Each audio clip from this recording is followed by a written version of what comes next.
Isn't it amazing how just a little bit of kindness can go a really long way? Whether it's the person in front of you paying for your morning coffee, getting an encouraging text message from an old friend, or someone holding the door for you on the way into the office. When people are kind, it makes a huge difference in how you see the world that day. When people treat you with kindness, the sun shines a little brighter, maybe you smile a little bigger, and that coffee tastes even better. Why wouldn't we want to show kindness to others? We all know these familiar words of Jesus. Do to others as you want them to do to you. It's like one of our basic truths in 252 Kids. Treat others as you want to be treated. We know this is something that can guide our lives. Why then do we see so much unkindness in the world? Well, we want to change that. We'd think it'd be amazing if kids started to understand the importance of kindness. It could be kids just need some help figuring out how they can do that. That's why we're helping kids gear up and take an adventure in kindness. We define kindness like this: showing others they are valuable by how you treat them. Kindness is near to the heart of God, and as people reflect God's image, kindness can show others how much God loves them. Kindness is also a fruit of the Spirit and an important aspect of what it means to follow Jesus and grow in your relationship with Him. Like the Apostle Paul reminds us in our memory verse for the month. In Colossians 3:12, we read, "You are God's chosen people.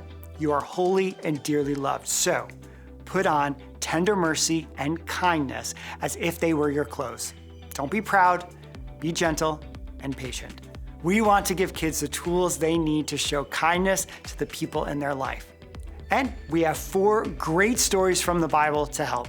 We kick off the month in the book of Matthew and take a closer look at how Jesus showed kindness to others. Whether he was healing the sick, blessing little children, or spending time with people others seem to disregard, Jesus was full of love and kindness and worked hard to make sure that everyone knew they were valuable in God's eyes. We should do the same for the people in our lives. Bottom line, Jesus showed us how to be kind. In week 2, we'll head back to the Old Testament to the book of Ruth. We'll find Naomi and her daughter-in-law Ruth. Their husbands have died, and Ruth has had the opportunity to return home to her family.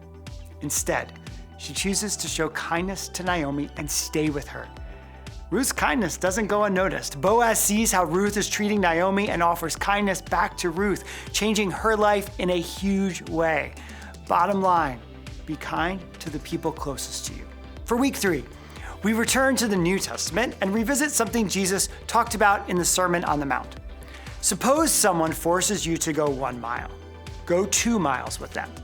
To us, that might sound strange, but to those listening, not so much. Roman soldiers could force them to carry their pack for a full mile, and Jesus reminds his followers to go above and beyond. Bottom line, be kinder than you have to be. We finish up our month on kindness in Luke 10 and look at Jesus' familiar parable of the Good Samaritan. Through this story, Jesus completely changed how people who follow him should look at showing kindness to others. It's not just for people we know or like, but for everyone we meet. Bottom line, be kind to people who are different from you. Through these stories and scriptures, we hope kids will see how important it is to be kind. Kindness is one of the best ways to tap into God's character. Like we said, when we show kindness to others, we are reflecting God's love to them. So, this month and every month, gear up and show kindness. Cheer others on and show them you care. You never know the difference it could make in their life.